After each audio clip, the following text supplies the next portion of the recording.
What is up? Now we're getting ready to head to the gym. We're gonna do an upper body strength day with some accessory work as well. She is making me a shake at the moment. What are we getting in that thing? Well, I just took my Project One, so I'm ready for my lifting session. But this is what I was looking for. Trade out the Project One. We do not want to put Project One in our shake. Pat would be going crazy. But I'm just using 1 scoop of CTC level 1, so it's kind of like a cinnamon toast crunch. And you take 1 scoop of Ignition. Why am I making a shake? I don't know. I should be making my own shake right now. 1 scoop? 1 scoop for me. 1 scoop, okay. Because I'm a nice wife. Just remember that, everyone. So 1 scoop of Ignition.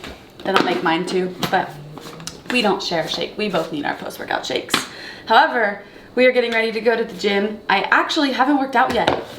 So it's 1:30. Normally I'm already in the middle of my second session or almost done. And today I had to coach 6 and 7 and then I had to get some work done and I just have not made it to the gym yet. So I think sometimes that's okay. I feel a little off because I'm out of my routine, but I know it's gonna be an awesome session and we're gonna share with you guys some push press tips, some behind the neck jerk moves with split jerk and why you should be doing them because there's some really good benefits to improving your split jerk. And then we're gonna share with you a upper body strengthener that's gonna help you with your handstand holds, handstand push-ups, handstand walking. And then if we get time, we'll share with you our workout for the day. But now we're gonna head over to the gym, hopefully take the dogs and have some fun. I have worked out today. I took Milo on a run actually this morning and it's getting kind of sketchy. It snowed a bunch here and the weather's getting better, so the snow's melting. But then at night, the snow melts, or during the day, the snow melts and like crosses all the sidewalks. And then at night it freezes again, so it was like just sheets of like wet ice as it starts melting again today.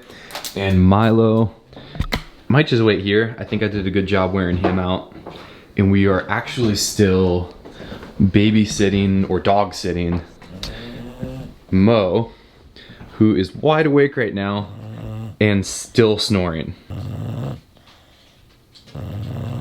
So I think maybe they'll just wait here because I think that they're plenty tired.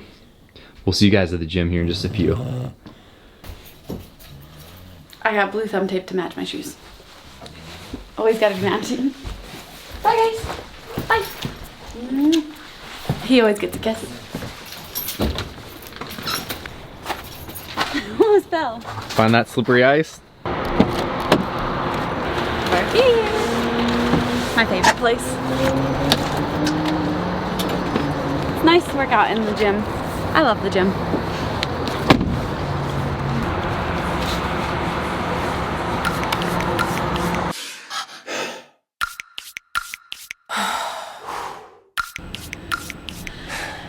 Okay, so just got to the gym. First thing is just loosen up. We do this with our classes. We do this in the IBEX 60 program. You wanna get loose, you wanna get ready, just so you don't start with the barbell and just start loading weights on it. Just make sure your shoulders are feeling good because obviously that's what we're gonna use today. So I hook a band to the rig and I take a PVC pipe and I thread it through so the band is right in the center. Then from there, I start with my hands in my press grip. So that's gonna be hands just outside of my shoulders, straight arms, and I wanna think about stepping out and then finding a hollow body hold position with the PVC pipe in my palm. From here, keeping a hollow body position, so squeezing my midline, squeezing my quads and my butt, I'm gonna pull forward until the band gently touches the top of my head, and then I'm gonna gently release, thinking about letting my scap slide together and keeping that external rotation. I usually go through about 10 of those with tension, and then for the second set, I'll step out a little bit further. From there, I superset that with just about 30 seconds per arm with a rotated grip with my hand in the green band, so just sitting back, feeling a nice good stretch through my lat. What is your warm-up? My elbow still hurt. If you guys watched a couple of videos ago, it hasn't gotten any better, but that hasn't stopped me from not warming up. I've got my barbell out and I am probably unjustifiably optimistic that it's just gonna go away and my lifts are gonna go good today. So what are you doing for warm-up? I'm gonna start putting weight on. That's what I suggest you guys don't do, which is probably why his elbows hurt. It might be. Today is my upper body day, so we are going to be working on a push press. For the push press, the whole goal is focusing on dip and drive, so my chest is staying tall, I'm dipping, my knees are tracking out, so I'm priming my dip for the jerks. Then we're going to work on some behind the neck jerks, some split jerks, and finish with a shoulder burner. So for our push press today, we have a 6-minute EMOM of 4 push press at a heavy weight for your 4. So that last rep should be challenging, but we should be able to keep our rib cage down, and we shouldn't be pushing the bar away, arching our back to get our head through, but we can drive it straight up and focus on a nice clean, crisp lockout for today.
I haven't put that overhead in a while. It's okay.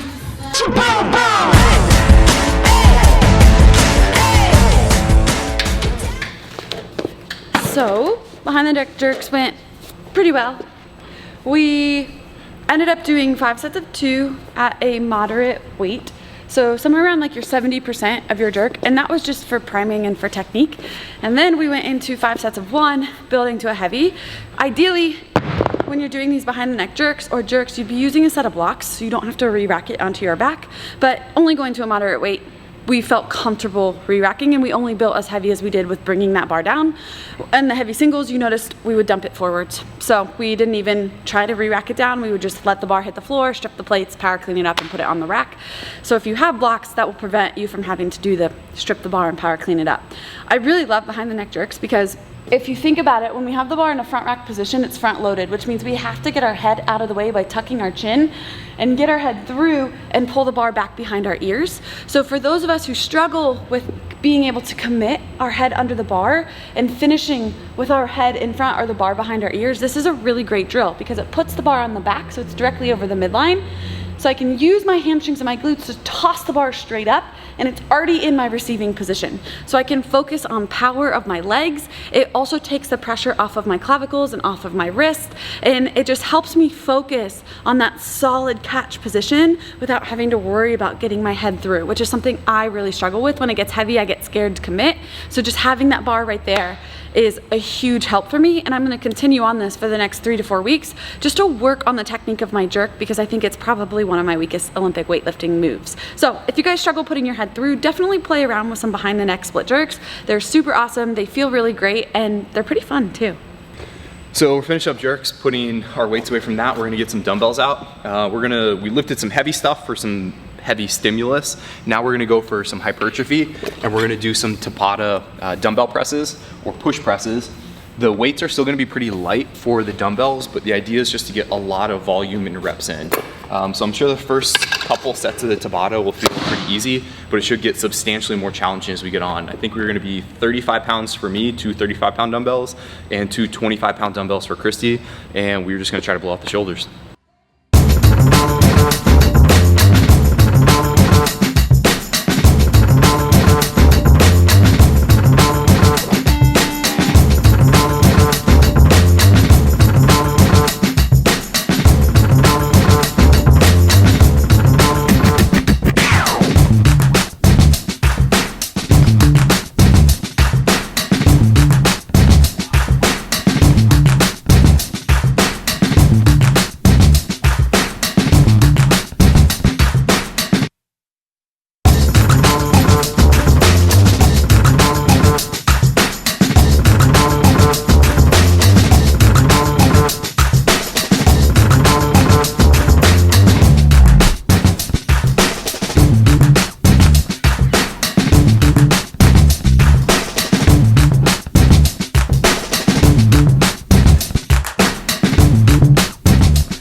That was freaking hard.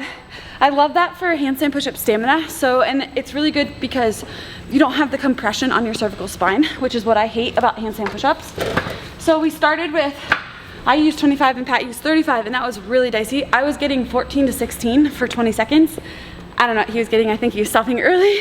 And then the second round, I was getting 17 to 19. So it was crazy because when I grabbed the 15s on that first set, I was like, whoa, these are way too light, this is super easy.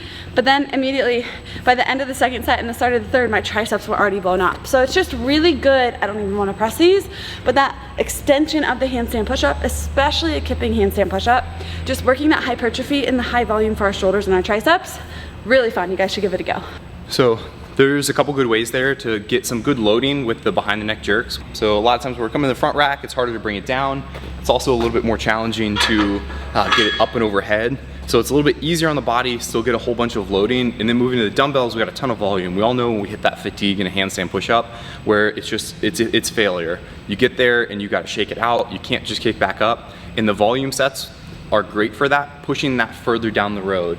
And then we drop down in weight to keep getting reps. So working on that higher volume to where even though we're not specifically doing handstand push-ups, it's definitely gonna improve them and push that fatigue state a little bit longer down the line so we can either get a little bit bigger sets or just more sets before we hit that failure.